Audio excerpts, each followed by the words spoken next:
Ayan guys, so tingnan nyo yung Magat Dam. Sobrang ano na yung tubig niya. Mababaw na masyado guys, halos. Kaya mga nagpiskil na yung mga isda dito guys. Ayan, tingnan nyo naman. Yung dating daming tubig doon, ngayon, ayan, naging bundok na siya. Ganyan siya kababaw ngayon guys, kaya nakakalungkot talaga. Ayan yung mga may pispan dito oh. Madaming ay mga fish cage. Madaming mga namatay na isda dahil hindi na kinaya ng tubig dahil nga siyempre kung hindi malalim mainit ang tubig kaya namamatay ang mga isda guys. Ayan, yung dating tubig, ayan guys, naging bundok na siya. Ayan, tingnan niyo, bundok na talaga. Ito ang Magat Dam dito sa amin, sa hydro. Yung dating maluwang na tubig doon, nakikita na yung mga bundok. Ayan, pwede nang daanan. Ayan, kaya maraming apektado ngayon guys. Magsasaka, mangingisda, ayan. Dito kami lahat kumukuha ng patubig. Kaya talagang gano'n. Ngayon lang nangyari ito guys. Mura na raw ang tilapia ngayon dito. Yung mga namatay na tilapia piskil. Ayan. Ito na yung tubig sa Magat Dam. Wala na guys. Sobrang babaw na ng tubig dahil wala na pong ulan. Kaya ang daming namatay na tilapia. Yung may mga may fish cage dito guys. Ayan eh. Yung dating napakalawak na tubig. Ngayon makikita nyo puro bundok na dyan oh. Madadaanan na dito. Ito lang yan sa Maris. Ay sa Magat Dam Hydro. Wala nang tubig doon. Kaya marami mga nagja-jogging dito guys.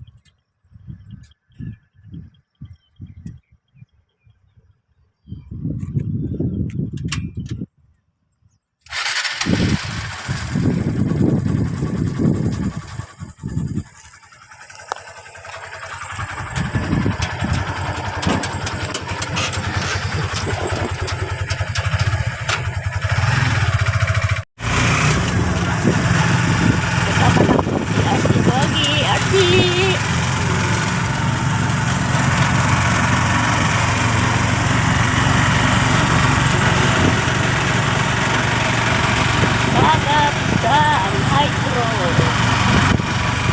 Wala nang tubig.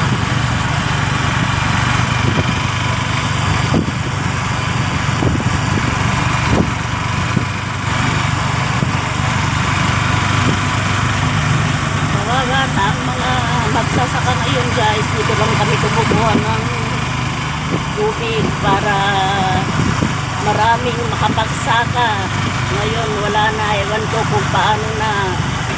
Aasa na lang sa ulan kung may ulan. Dahil umuulan guys, hindi ganong malakas. Ayan. Hirap talaga. Ayan nyo guys. Dating ano yan, malawak na katubigan.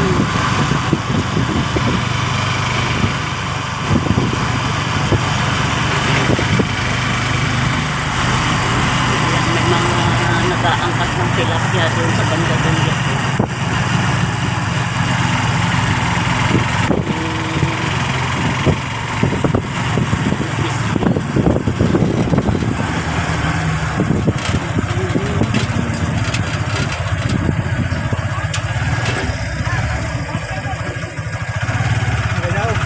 Mga nagtitinda ng mga tilapia, bibili kami dito ng tilapia guys. Paikit mo dyan.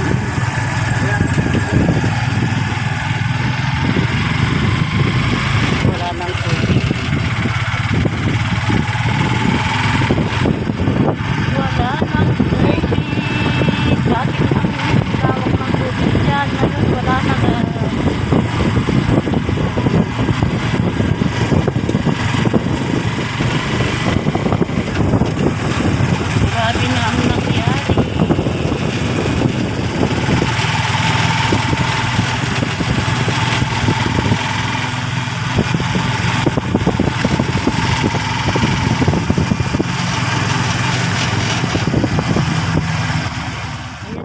kami ngayon ni Mister sa may ano.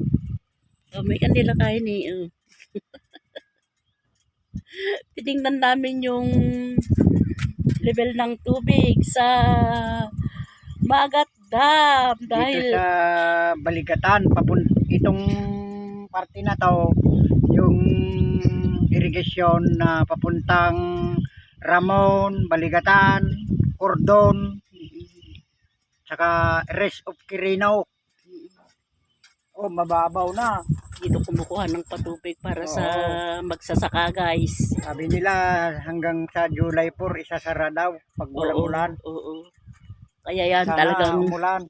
Kaya talagang nag-aalala sila guys, lalo na si Mister ngayon, sobrang alala niya kung saan na ba talaga sila kukuha ng tubig. Eh wala na ring ulan guys, kaya pero pagpapatuloy pa rin daw nila ang magsaka dahil nga ayun nga naumpisahan na nila guys. Swertihan na lang ngayon kung makaka-survive sila sa tubig guys. Ayan no, sobra na talaga oh, sobrang babaw. Ayan guys, thank you for watching. God bless everyone. Bye-bye.